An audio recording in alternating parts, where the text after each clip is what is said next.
Okay, so whether you're working on health goals or cannot tolerate gluten or just want to leave gluten out altogether, but still love bread, I would love to show you my favorite loaf of bread that I make that is gluten-free, and it's from Simple Mills. So I'm a huge fan of Simple Mills. No, they don't pay me to talk about them, but I just think their products are amazing. And if you haven't tried their waffles, highly recommend. They are fabulous. So today I'm gonna make some bread, and how we're gonna do this is I already have 1/4 cup of water in here, and then it calls for 2 tablespoons of oil, and I am using olive oil. You can use avocado oil, just make sure whatever oil you use is a good one, please. Okay, then I'm gonna use 3 eggs, and let me tell you, I don't know, I just happened upon these eggs before. They're called equally yolked eggs. They're free range. They are delicious.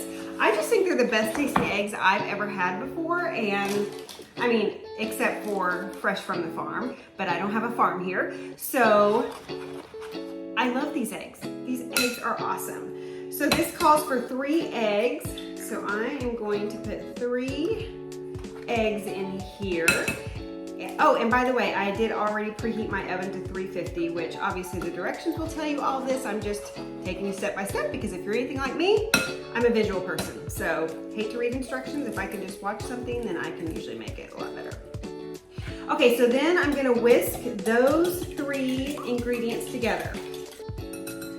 Then I'm going to add the yumminess of Simple Mills bread. If I can get it open. So we're gonna add that, and I'm gonna kind of incorporate it, mix it in there a little bit. Why am I doing that? I don't think it says to do that, but I'm doing it anyway. Just easier. Okay, that's the last of that. And I'm going to mix this around, and I think I don't need my whisk anymore. I'm going to use an actual spatula spoon thing. Okay, got that out of there, and I'm going to mix all of that.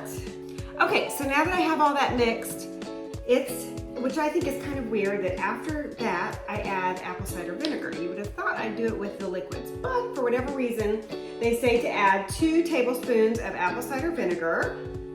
So I get the organic, here we go. Okay, so 2 tablespoons of that, and then incorporate that, okay. I have 2 dogs that shed quite a bit. So I have to really watch and make sure my Great Pyrenees doesn't have hair floating all around. TMI. Okay, now that that has been stirred in really well, you have this mixture that looks like this. And then I'm gonna take, I love stoneware, so I am taking my loaf pan that is stone, but you can use whatever kind of loaf pan you want. Oh, and also, these don't just make a loaf of bread. You can make garlic rolls, you can make flatbread. There's all sorts of different kinds of bread you can make with these. I just choose to do a loaf because we love sandwiches, but we don't necessarily want, gluten in our bread. So I like to make this periodically, and we just have either toast or sandwiches with it, and it's delicious. You can also add some garlic to it, even your loaf of bread, if you like a little garlic flavor to it. And then I just spread it around in here.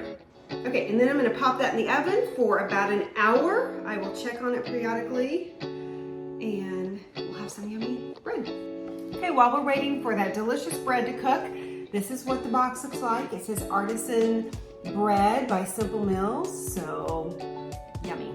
Okay, so the bread's been baking an hour, and it's nice golden brown on top, as you can see. And I know it says on the directions to take it out and cool it on a cooling rack, but I have found that if I cut it while it's in here, while it's still warm, it actually holds together a lot better. So just a little tip right there. So there you go. And I'm gonna go ahead and cut it up, slice it up, and I like pretty thin slices, and it's wonderful for sandwiches and also later on toasted with a little bit of clarified butter or peanut butter or whatever you like on your bread. add some Siete brand chips for an even healthier meal option. And if you found this helpful, subscribe and we'll see you at the next recipe.